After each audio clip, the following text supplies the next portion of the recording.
কান্দে নয়ন ব্যথা কলিজা,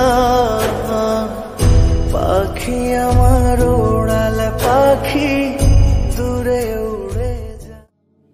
13ই জুলাই কথা দিয়েছিলে আসবে, সেই মতো আমি সাজিয়েছিলাম আকাশে ব্যস্ত আলোর অজস্র নীল জোনাকে।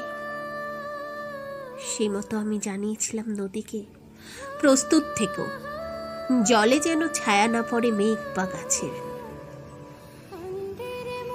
13ই জুলাই এলে না, জ্বর হয়েছিল, বাড়িতে তো ছিল টেলিফোন, জানালে পারতে। থার্মোমিটার সাজতাম, নীলিমাকে ছুঁয়ে পাখি হতো পরিতৃপ্ত।